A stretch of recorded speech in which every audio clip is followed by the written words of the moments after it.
Convido vocês a viajarem conosco aos lugares mais interessantes de Portugal e Espanha. Locais que nos remetem ao simbolismo da sexualidade casta cristã. Vamos conhecer castelos e igrejas templárias e da Idade Média, palácios que nos encantam com sua beleza e arquitetura, e locais intrigantes que nos levam a uma reflexão interna de nosso ser e de nossa sexualidade, tudo cercado de uma natureza exuberante.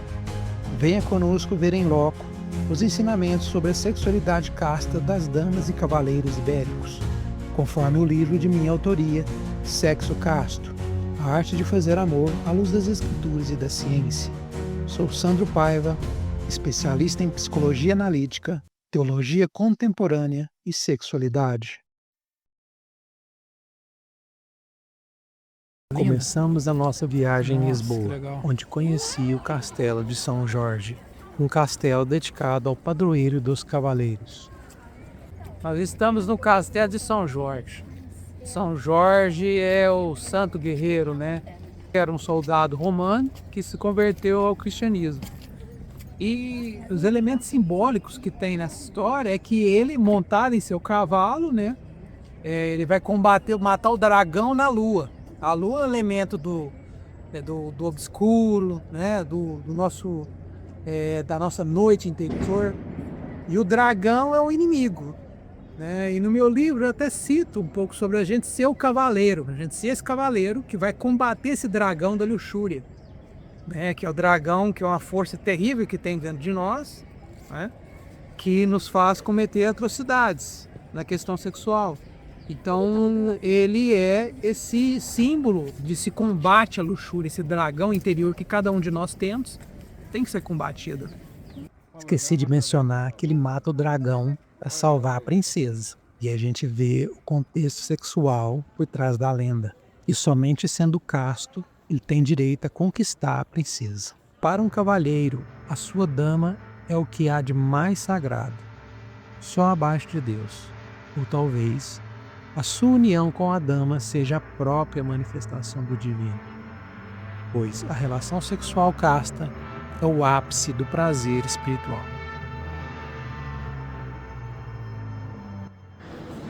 Aqui na sede de Lisboa nós temos sepultado o cavaleiro.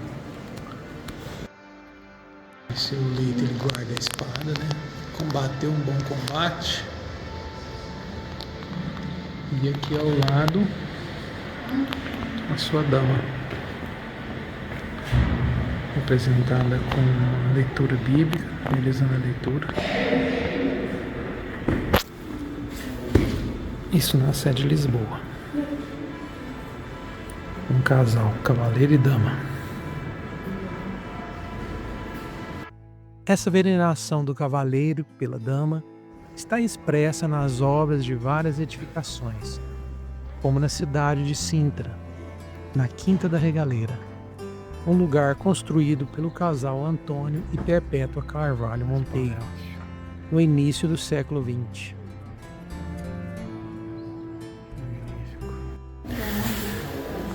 Sala de jantar do casal Antônio e Perpétua. Olha os detalhes em madeira. Que coisa linda. Cada medalhão desse são os nomes de Antônio e Perpétua, o casal. É que eles eram apaixonados. Agora eu tô com o meu traje, de cavaleiro templário. Já tô instruído, né? E eu tenho que salvar minha princesa lá em cima. Dá um sorriso aí, princesa Rita, dama Rita. Seu cavaleiro vai te libertar. Cavaleiro e dama juntos, nada mais romântico que tomar um cappuccino. Então a gente vê, nessas alegorias que o cavaleiro, ele mata o dragão, tem direito à conquista da dama, E por isso que existe o cavalheirismo, quer dizer, o homem cavalheiro com a dama, ele tem um comportamento educado com a dama. Isso reflete também na questão do ato sexual. Porque numa dança, a dança nada mais é do que a representação da sexualidade. A gente vê isso nos animais, a dança do acasalamento dos animais e no ser humano também. E na dança, o cavalheiro conduz a dama, não o contrário, não é verdade? Por quê? Porque o cavalheiro ele é mais fraco, então ele tem que conduzir a dama, né? A dama nunca conduz o cavaleiro, e sim o cavaleiro conduz a dama, porque na dinâmica da sexualidade, o homem tem maior dificuldade de controlar seu fogo sexual. Então a dama precisa ajudá-lo nesse controle do fogo sexual para que consiga, de certa forma, o sucesso no sexo casto, né? Porque sem esse auxílio, o cavaleiro não dá conta, o dragão vence ele, né? Então a gente necessita dessa dinâmica. O cavaleiro conduz a dama.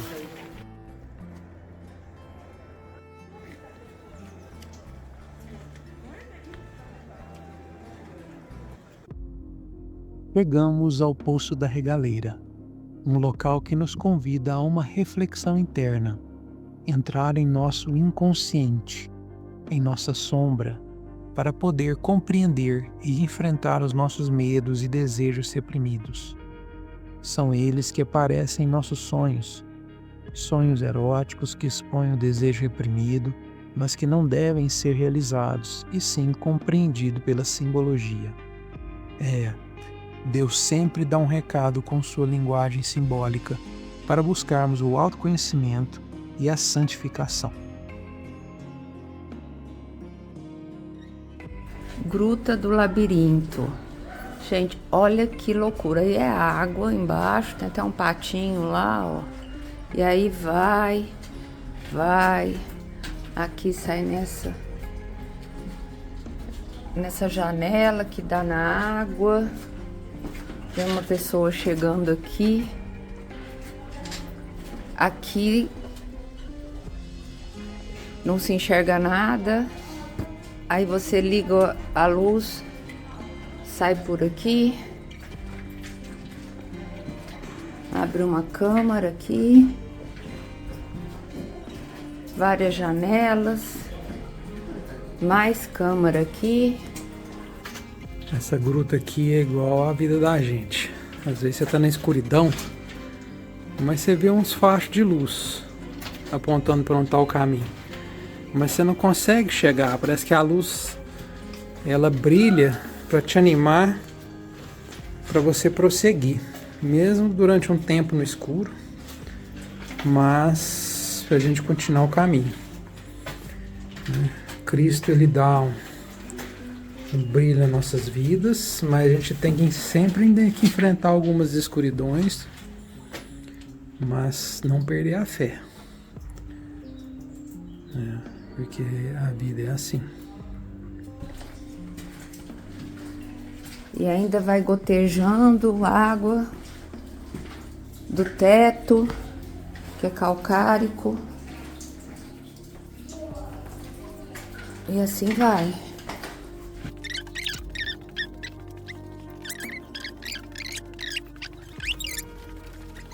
Comendo minha bateria até não poder mais. Uhul! Saída! Encontra-se a luz! Nós temos o leão aqui na regaleira. E o leão ele é o símbolo máximo do poder, o rei dos animais. Por que Cristo é associado, né, ao leão, o leão de Judá? Porque Cristo é o maior, é a lei, ele é misericórdia, mas também ele é lei.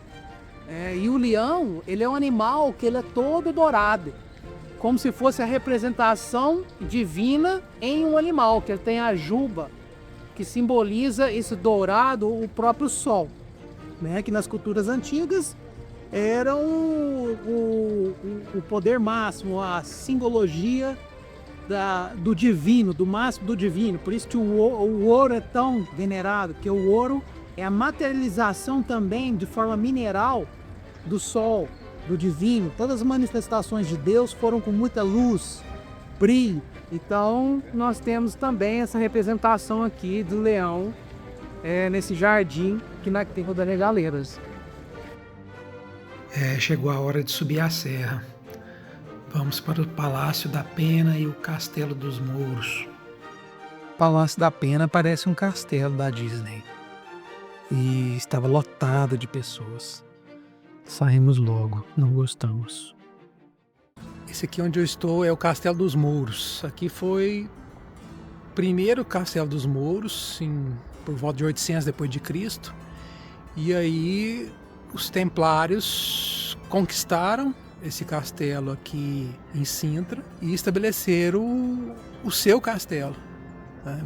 Dom Afonso Henrique cedeu aos templários a posse também desse terreno. Eles acabaram edificando aqui, aproveitaram a vista, a fortificação natural que existe aqui por causa das rochas e fizeram o seu castelo também. O primeiro castelo templário em Portugal foi edificado aqui. No século XII, quando foi criada a Ordem Templária para defender Jerusalém dos mouros, da invasão moura, o Dom Afonso Henrique, que é o primeiro rei de Portugal, ele precisou de uma ajuda dos templários para poder vencer uma batalha chamada Batalha de Urique contra os muçulmanos. Ele estava perdendo a luta, aí de repente ele enviou uma mensagem, os templários vieram e ajudaram a vencer essa Batalha de Urique, a famosa Batalha de Urique. E o escudeiro dele, nessa época, era o Gualdim Paz, né? O famoso Gualdim Paz. E Gualdim Paz, a partir desse momento, o rei autorizou a ele se tornar cavaleiro templário. Aí ele foi para Jerusalém, ficou lá 5 anos com os templários, ajudando a defesa do templo. E depois ele regressou para Portugal para fundar o Convento de Cristo, lá em Tomar. E com essa ajuda dos templários para o rei Afonso Henrique, ele deu um terreno imenso para os templários, né, em Portugal. Dizem que até o nome Portugal, né, advém de Portugal, que depois, com a perseguição aos templários, né, e eles sendo acolhidos por Dom Dinis, e depois Dom Dinis transformando a Ordem dos Templários em a Ordem dos Cavaleiros de Cristo, escondeu o Santo Grau, né, em Portugal. É assim que essa história perpetuou ao longo do tempo. De volta a Lisboa, damos uma passadinha no Mosteiro dos Jerônimos. Mosteiro dos Jerônimos. A fila é tão grande que não deu para tirar foto, só filmando mesmo.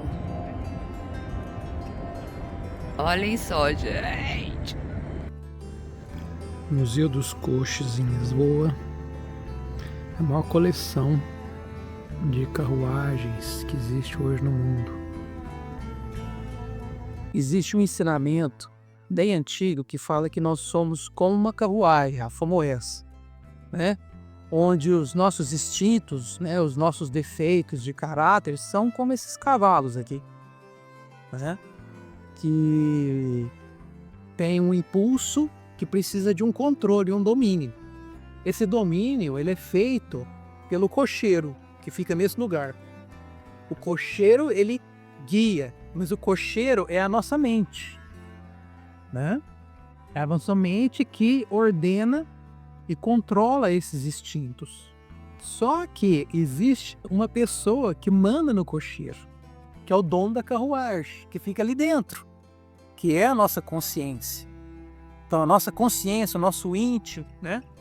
O Espírito Santo, assim dizer, ele deve dar a ordem para o cocheiro, que é a nossa mente, que controla os nossos instintos, nossos impulsos. Para que, sem esse controle do nosso íntimo, do Espírito Santo, sobre a nossa mente, os nossos impulsos, nossos desejos carnais, nossos instintos animais, eles vão aonde dão na telha, onde eles querem, sem controle.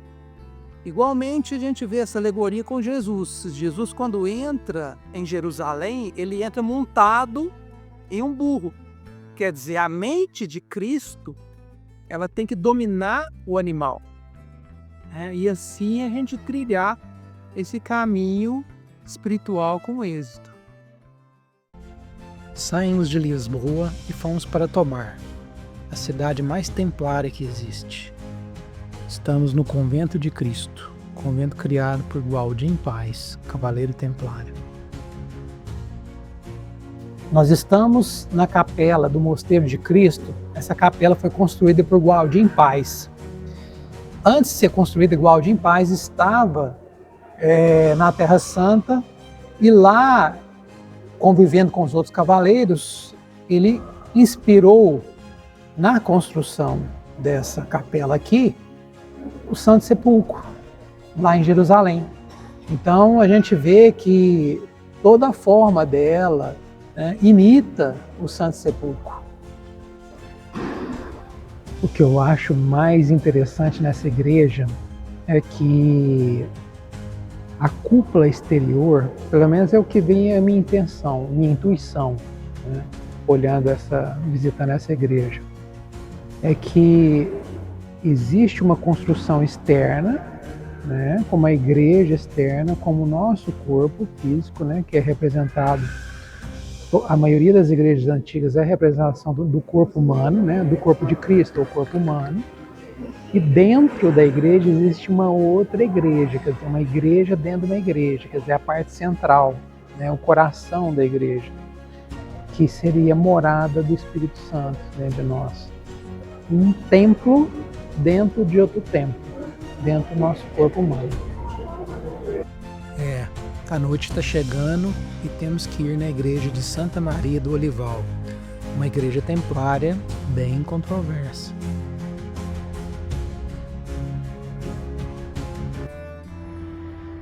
Essa igreja é de Santa Maria do Olival, aqui em Tomar, igreja templária. E aqui, ó, a gente tem um pentagrama.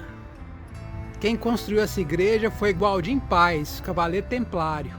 Então muitas pessoas acham que o pentagrama é associado, né, ao ocultismo, à bruxa, não sei o quê. Então é um conhecimento antiguíssimo que foi deturpado por causa de quê? Por causa que a igreja católica, não é a igreja católica, mas o rei Filipe IV, ele foi contra os templários, onde ele teve a conivência com o Papa, porque ele devia os templários, né? Ele era um dos reis lá da França, e quis extinguir a ordem e perseguir, porque ele devia para eles, né? Os cavaleiros templários tinham muito dinheiro.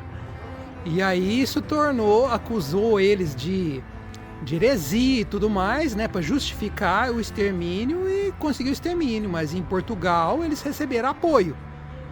Tanto que Dom Diniz, né, que era um dos reis de Portugal, acolheu os templários e mudou o nome para a Ordem de Cristo, que acabou sendo foi mais tarde os descobridores do Brasil. Então o Brasil tem o sanguinho dos templários.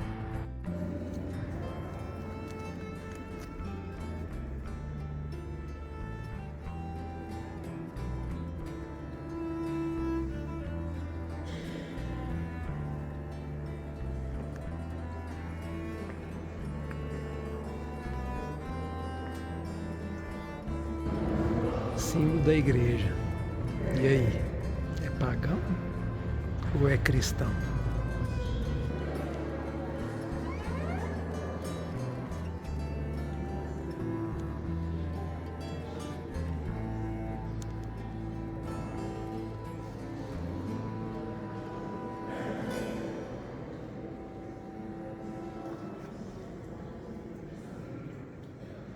Alguns cavaleiros templários tinham votos de castidade e outros de celibato, pois aqui em Tomar é bem conhecida a história do templário Britaldo, que amava a jovem Iria, que depois se tornaria uma santa de Tomar.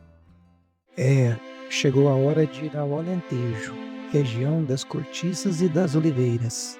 No caminho passamos em Montemor Novo para visitar seu castelo. Castelo de Montemor.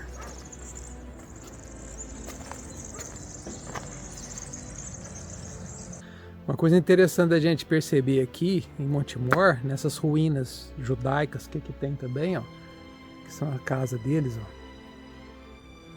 Você vê que isso aqui é pequenininho. É um quarto. Como que uma família grande vai morar num quarto, né? Eu acho que todos, e a gente vai ver isso mais na frente em alguns outros vídeos também, com os povos primitivos, que não eram família numerosa, como muitos dizem. Não, são judeus que aprendiam a controlar a taxa de natalidade, porque como é que você coloca aí 20 pessoas, 20 filhos, não vou colocar 20, mas vamos colocar pelo menos 10, né? Porque os filhos, a partir do momento dos 15 anos, já se casavam e já iam compor suas famílias. Então, querendo ou não, tinham 14 filhos, né? Se não tivesse controlando a taxa de natalidade, tinha 14 filhos. Como é que você coloca 14 filhos num cubinho desse aqui? Você tem que pôr cozinha, tem que pôr várias coisas. Então, famílias numerosas na antiguidade são aqueles que não tinham controle do instinto sexual. Não tinha. Porque quem tinha, que praticava o sexo casto, né, que deixava a vontade de Deus comandar a reprodução, eram famílias pequenas. Né? Não que ter filho é pecado, não, mas ter o controle, o descontrole do instinto sexual, sim. Porque o que é o comum? O comum, que a gente viu até antes da invenção da pílula, eram famílias numerosas que não controlavam a taxa de natalidade e tinham muitos abortos. Né? A gente vê como é que era a vida das nossas bisavós, tataravós, quantos filhos morriam. Então a gente vê que o povo antigo tinha, sim, esse controle, tinha esse conhecimento. Principalmente os judeus, né? Se você ler meu livro, você vai ver que tem enormes relatos lá que falam sobre esse controle da natalidade dos judeus, né? Começou com eles e continuou com os cristãos primitivos, né? Que guardaram o coitus reservatus, né? Como prática sexual. Ruínas de um palácio. Montemor. Aqui era realmente onde se localizava o palácio.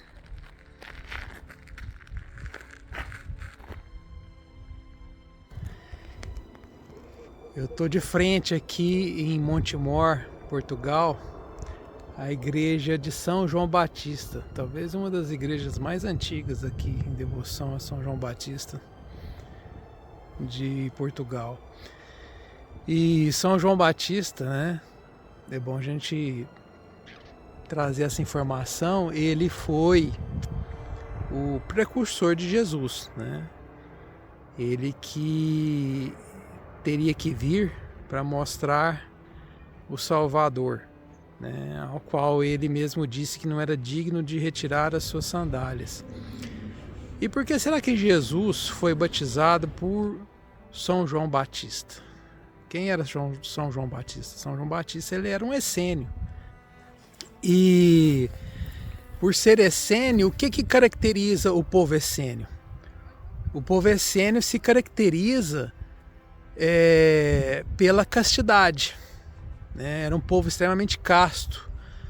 Nós vemos alguns historiadores judeus falando sobre isso, né? Eu cito no meu livro que eles eram castos, né, de poucos filhos. Então, se é de poucos filhos, com certeza praticavam o sexo casto, né, que você controla a taxa de natalidade. Na verdade, você controla não, você deixa que Deus comande ela, né? E Jesus veio por ele, né? Veio por São João Batista. E veio a ser batizado. Então, assim, é uma continuação também da cultura judaica, né, dos essênios, que se prezavam. Ele era um grupo diferente, né, e de outros grupos judaicos que não eram tão castos, né, que Jesus chamavam eles de hipócritas, né, esses outros grupos. Então, um pé de manga não dá laranja, né? Então, o pé de manga dá manga. Então, Jesus tinha que vir, de certa forma, de um lugar onde já se pregava, né? Ou foi batizado de um lugar, de um povo, de uma cultura em que a castidade era um alicerce da cultura. É importante saber que João Batista é o padroeiro dos templários.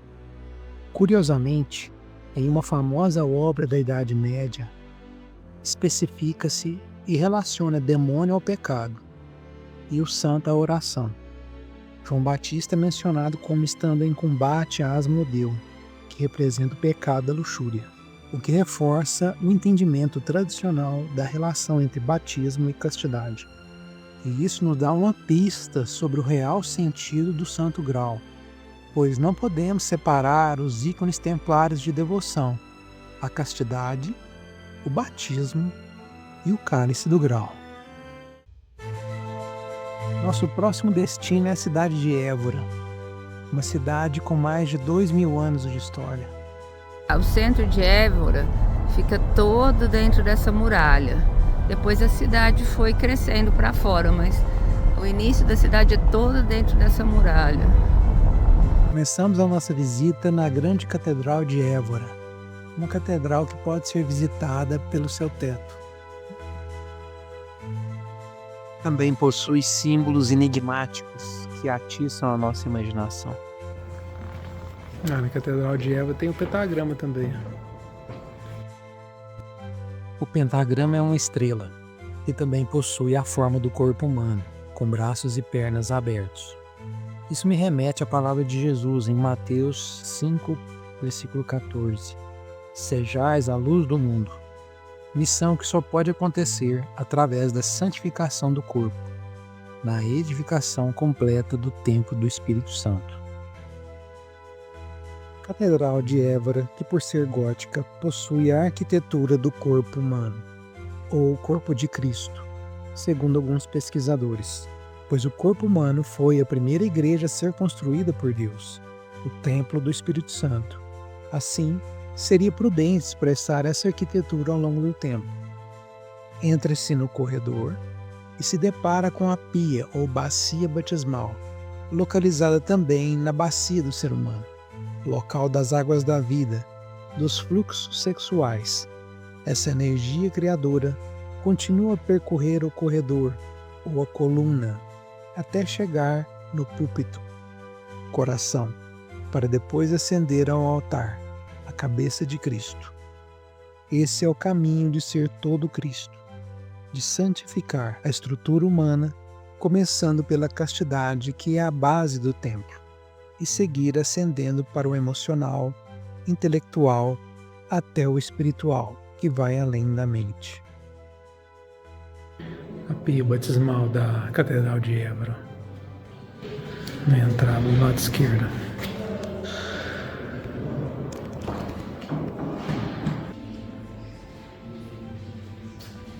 A nave, né, estilo gótico. E o púlpito lá do lado direito, para quem entra, né? Mas no formato do corpo deitado, é do lado esquerdo, do lado do coração.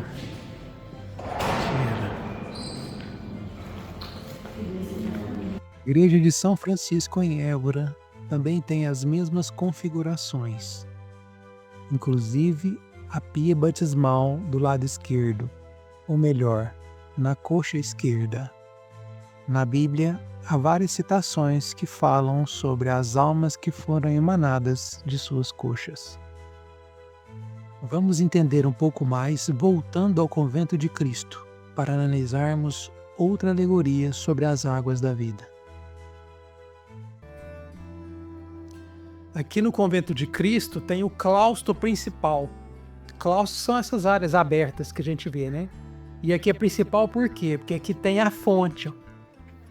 Então, os cavaleiros templários, eles tinham esse conhecimento da sexualidade casta, tanto que no claustro central é onde tem a fonte, né? E a fonte é, na parte do corpo da igreja, a bacia, onde tem as águas da vida.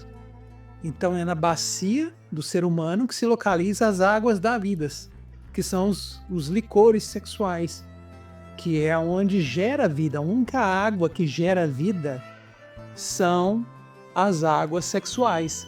Então a bacia que faz a fonte que faz o trabalho inverso à natureza, que a natureza é o quê? A água descer sempre, né? É escorrer de forma contínua. E na fonte faz o trabalho o quê? De subida dessa água. Então essa água ela vai fazer um trabalho inverso da natureza, ela vai pegar e subir, que é o que faz com a sexualidade casta.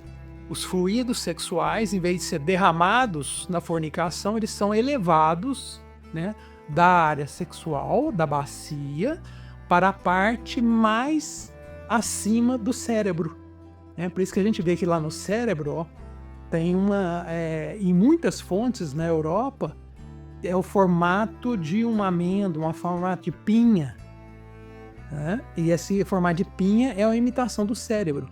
Quer dizer, esses fluidos sexuais eles devem ser sublimados ou transmutados até o nosso cérebro. Quer dizer, a consciência de Cristo, a força do Espírito Santo, a força da sexualidade casta, que é a força vital, ela tem que ser transformada da parte animal para a parte espiritual. Certo? Então a gente vê nessa representação, e nas igrejas são os locais mais sagrados, onde se tem o batismo nas pias batismais, né?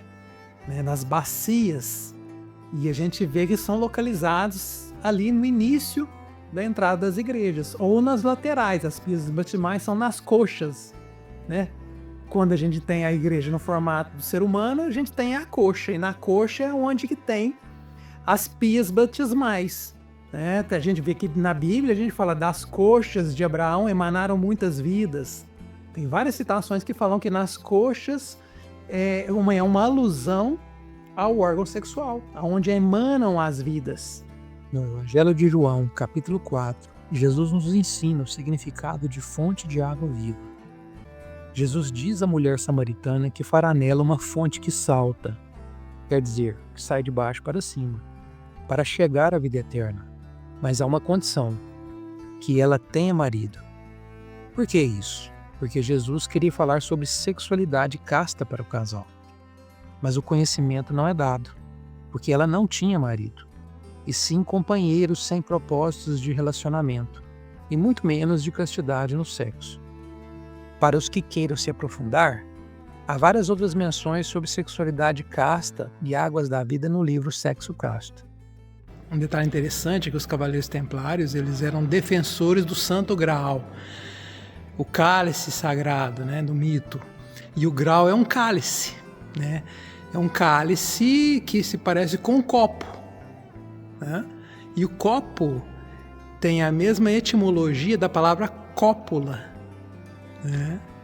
Que está relacionado à sexualidade, o ato sexual.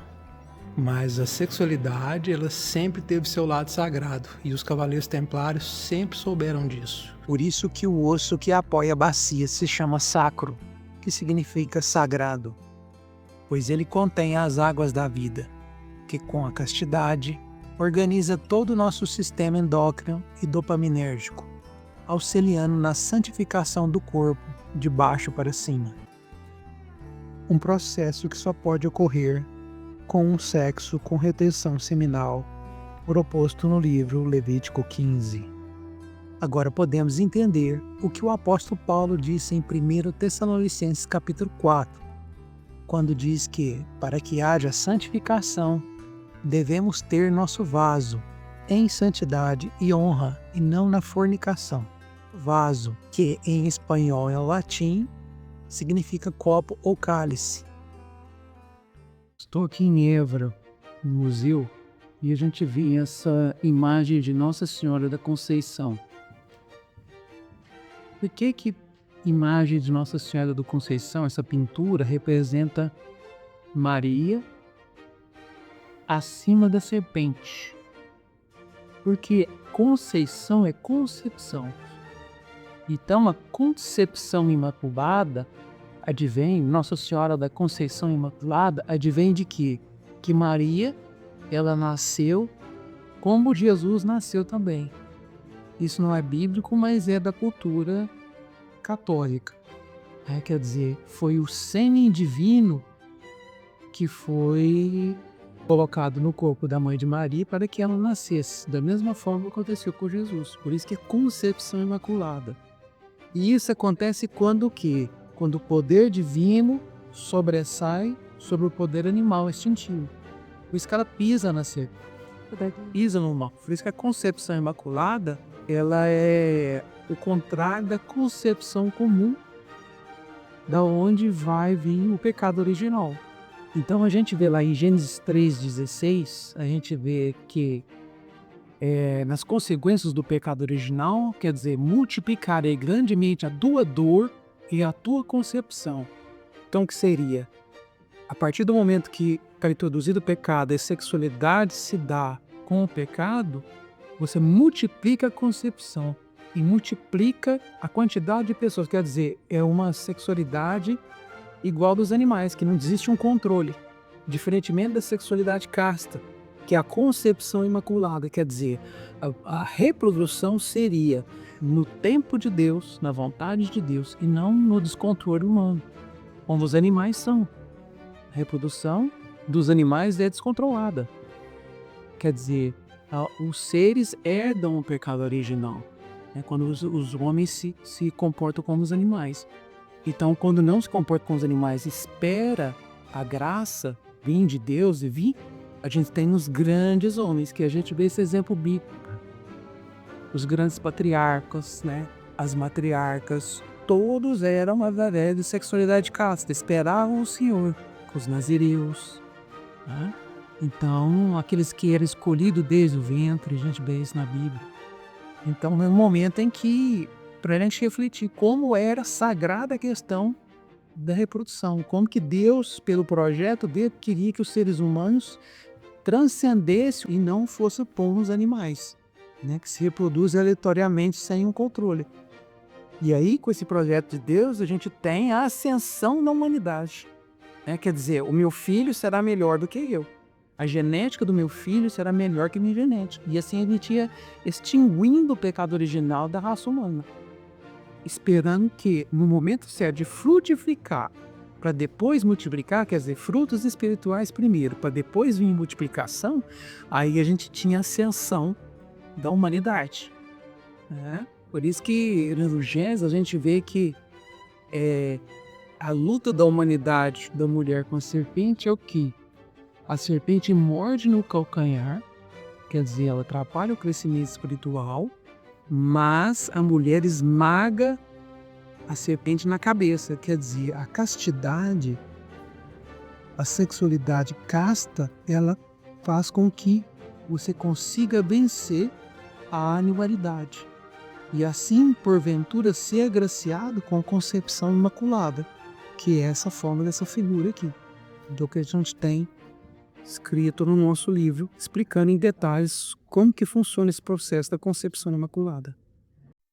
Para compreendermos melhor o plano divino, vamos voltar ao momento do pecado original, para assimilarmos a sua simbologia. No Éden, se destacam duas árvores, a árvore da vida e a árvore do conhecimento, ou Iadá, que significa sexualidade em hebraico. Lembramos que a próxima utilização desse verbo na Bíblia está em Gênesis 4, onde Adão conheceu a Eva e teve Caim, o primeiro fruto do pecado original. Vemos que não se pode separar a serpente da árvore da sexualidade, representando assim a sexualidade dos animais, que não controla o desejo, e o fruto é o desejo desenfreado, a dopamina em excesso, que desequilibra o nosso corpo e nos afasta do Criador. Após comer, eles tampam seus órgãos sexuais por vergonha, indicando por onde foi cometido o pecado. De acordo com o pai da igreja, Agostinho de Hipona, se o pecado fosse cometido pelo comer literalmente, eles tampariam as bocas como fazem as crianças quando comem algo proibido. Há várias citações no livro Sexo Casto que nos aclaram muito mais na relação entre o pecado original e a sexualidade equivocada. Vamos visitar agora um local muito interessante, a Capela dos Ossos da Igreja de São Francisco. Ela é toda decorada com ossos de cemitérios antigos. Aqui nós estamos na Capela dos Ossos em Évora. E tem esse escrito aqui no portal: os nossos ossos que aqui estamos, pelos vossos esperamos. Isso é um alerta que nós não somos eternos. Muitas vezes a gente leva uma vida tribulada achando que a morte nunca vai chegar. Na verdade é a morte do corpo físico, né? Porque o espiritual a gente sabe que não morre. Mas o nosso trabalho é em vida, a santificação é em vida, né? Jesus nos diz para negar a si mesmo, o processo de santificação. Isso tem que ser feito em vida, não tem como fazer isso ser feito em morte. E Francisco de Assis, essa capela de Francisco de Assis, ele trabalhava muito essa questão.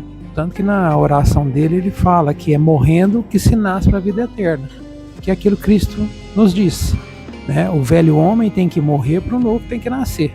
Não tem como o novo homem nascer se o velho não morre, né? Se tornar uma nova criatura, o antigo tem que acabar, tem que se findar, né? Então a gente vê que é necessário essa morte do ego, dos nossos defeitos que geram os pecados, para que a virtude do Espírito Santo possa prosperar na nossa vida, tomar conta da nossa vida. Processo que eu falo que é dinâmico. Enquanto o defeito vai morrendo, as virtudes vão se enaltecendo, elas vão se perpetuando na nossa vida. Não há como agradar a Deus dois senhores, né? Jesus disse isso para nós, né? Ninguém sem santificação, como diz o apóstolo Paulo, ninguém verá o Senhor. Então, isso é um recado. Muitas vezes a gente se espanta com a questão da morte, né? Até Francisco de Assis ele tem caveira na mão para nos lembrar da nossa finitude, que a gente tem que fazer algo na nossa vida. A gente não veio aqui para nascer, crescer, reproduzir, envelhecer e morrer. Tem algo a mais. Para nossa surpresa, Évora também foi uma cidade romana. Bom, nós estamos aqui em frente ao templo romano aqui em Évora. E por falar nos romanos, alguns deles, né, eles praticavam também a questão da castidade. Não todos, né, porque nem todos abraçavam esse estilo de vida. Mas a gente tem alguns relatos, né, como esse aqui que está no meu livro, ó, de Galeno, né? Galeno foi o médico do imperador Marco Aurélio. Galeno falando sobre os cristãos, né? Ó, entre os cristãos encontra-se não só homens, mas mulheres que vivem uma vida inteira na continência sexual. Entre elas existem pessoas que atingiram tal estágio de autodisciplina e autocontrole que não é inferior a dos filósofos genuínos. Então, Galeno fala que os cristãos eram bastante castos, e a gente vê que no cristianismo primitivo não favorecia somente o celibatarismo, não. Temos também aqueles casais que tinham poucos filhos, que controlavam a taxa de natalidade, que praticavam o sexo casto, né? Então, você vê que ele faz um comparativo. Eu tenho um relato também aqui do poeta romano Sêneca. Olha que interessante. Ao amar a esposa, o homem sábio toma a razão como guia, e não a emoção. Resiste ao assalto das paixões e não se permite ser levado impetuosamente ao ato conjugal. Não há gesto mais depravado do que de amar a própria esposa como se ela fosse uma adúltera, né? Ou no caso aqui, como se fosse uma prostituta, né? A gente vê que o estoicismo está bastante em moda ultimamente, né? Os filósofos estoicos, eles têm um conhecimento do cotidiano, da vida, que é bastante interessante, né? Aprender a lidar com o instinto, né? Então, você vê que Sêneca, que é um grande poeta estoico, ele tem essa visão da questão da sexualidade. Quer dizer, não ir afoito, você controlar o instinto, a razão controlar a emoção que advém do instinto animal. Você saber conduzir o seu ato, a sua relação, como você conduz uma dança, como você conduz algo que é sagrado. E a gente vê isso também no mundo romano. Esse é o galo português. É um galo que, de acordo aonde o vento bate, ele muda, né?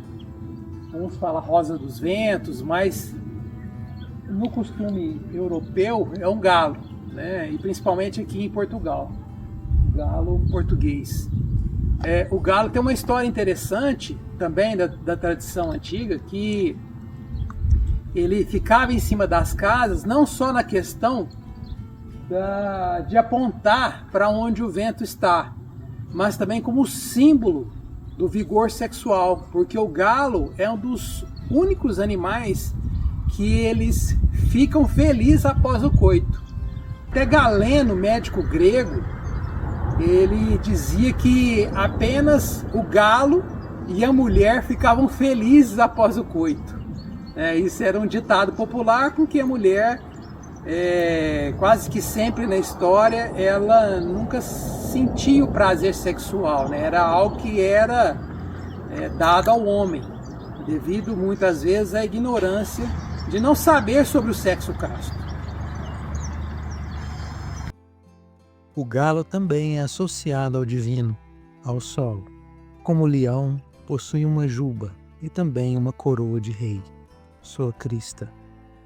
Mas o mais interessante são as palavras utilizadas na Península Ibérica relacionadas ao galo com a sexualidade. Palavras como traje de gala, onde ocorrem os galanteios dos galantes, para que se formassem os novos casais da nobreza. O nome gala, também comumente usado para nomear o esperma. Praticantes do sexo casto é a substância de maior nobreza do ser humano, ou melhor, de maior gala. Outro fato interessante é uma região ao norte de Portugal, a Galícia, na Espanha. É lá, e também no norte de Portugal, que existia um povo que se chamava Castro, de famílias pequenas, que possivelmente eram castos. Talvez seja por serem castos, adquiriram o nome de Castro. Próximo a Évora, visitei sítios megalíticos que trazem também o culto à fertilidade e à sexualidade sagrada. Este é um sítio arqueológico em Portugal, onde tem essas dezenas de pedras que foram colocadas aqui, provavelmente com objetivos rituais. Isso aqui é o Menir dos Almendres. Tudo indica que é um culto à fertilidade, né? A gente vê a pesa fecundando a terra, o masculino fecundando o feminino, que é a mãe terra. Povos neolíticos preservavam muito essa questão do falismo, né? Que isso aqui, se você ver, é um falo gigante. Então, o falo ereto, né, é a energia sexual, a energia da criação na sua abundância. Então, a gente vê que tem figuras simbólicas, né, que estão no que a gente chama do inconsciente coletivo, focam na humanidade, são meio arquetípicas, né, figuras arquetípicas, como a serpente, né, a cultura fálica, que estão presentes assim em vários povos. Isso nos remete a algo que parece que a informação ela veio, né, do mundo celestial para o mundo terreno e adaptou a regiões dos povos onde eles estão inseridos e foram tomando conta dessa cultura, né, que foi sendo revelada ao longo do tempo, ao longo das eras e tudo mais, né? Isso é muito interessante. Aqui interessante, ó. Em algumas pedras tem desenhos serpentiformes, né? Como tem mostrado aqui. Só que lá a gente não consegue ver porque não pode ir lá nas pedras, né? Tá cercada, ó. Parece espermatozoide, né? Interessante. Aqui são cajados, ó. Também são símbolos universais, né? Tanto na cultura hebraica como em outras culturas do mundo. E esse aqui, eles dizem que é a lua. Mas é um sorriso, não é? É um rosto. Olha que interessante. E aqui é simbólica do pastor, né? Do cajado. Em algumas outras culturas também. E que estão impressas nas pedras, né? Aqui do almendres. A linguagem universal é tão verdadeira que em 2013 visitamos um sítio arqueológico na Colômbia que possuía também pedras em formato fálico, mas com um diferencial. As pedras que estavam caídas tinham a cabeça de uma serpente na outra extremidade. Naquele momento, estava vendo uma mensagem bíblica do outro lado do mundo, muito antes dos europeus chegarem ao continente. A serpente rastejante, tentadora do Éden, derruba a virilidade e vitalidade do ser humano, por sua fornicação. Enquanto falo erguido, abunda a vitalidade, sendo a sexualidade imaculada que pisa na serpente. Agora podemos voltar à Quinta da Regaleira para entender sobre outra simbologia da serpente. Aqui nós temos na Regaleira a estátua de Hermes. Hermes, na cultura grega, né, ele era o mensageiro. E o interessante é que a gente vê que ele tem o caduceu, né, que simboliza essas duas serpentes. Ó. Caduceu de Mercúrio, ele deus Mercúrio também para os romanos. E é uma serpente que ela não está rastejando. Na verdade são duas serpentes que elas estão, no caso, reproduzindo, que quando a serpente está se reproduzindo, ela tem esse movimento em pé, uma entrelaçando com a outra. E na cultura ocidental, toda serpente que se eleva, não rasteja, ela representa saúde. Né? A gente tem o símbolo da farmácia, o símbolo da contabilidade, né? Tem um caduceu de Esculápio, né? Também que tem a serpente, né? Toda a área médica, você tem esse símbolo da saúde. E nós temos também a serpente de bronze, ou a serpente de metal de Moisés, que Deus mandou Moisés erigir, colocar ela numa vara, né? Porque as serpentes rastejantes estavam matando os hebreus, né? Por causa da sua fornicação. E aí Deus manda Moisés fazer com que erigir uma serpente de metal, colocar ela no alto, quer dizer, uma serpente que não rasteja, está no alto, e que para todo aquele que olhar será curado. Você vê que o símbolo da serpente tem duas vertentes, ou tudo tem dois lados, tem um lado negativo e o lado positivo.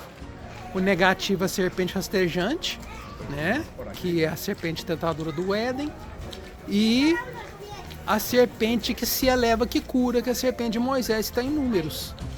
Então a gente tem que ter um critério, uma análise, que tudo aquilo que parece ser ruim pode ser bom e que parece ser bom pode ser ruim. Depende do contexto, né? Até mesmo Jesus se compara à serpente de Moisés, no livro de João, capítulo 3. Nossa aventura por Portugal termina aqui. Vamos agora para a lindíssima Espanha. Clique no link para acessar essa grande aventura de conhecimento. E para você adquirir o livro, o link está na descrição do vídeo.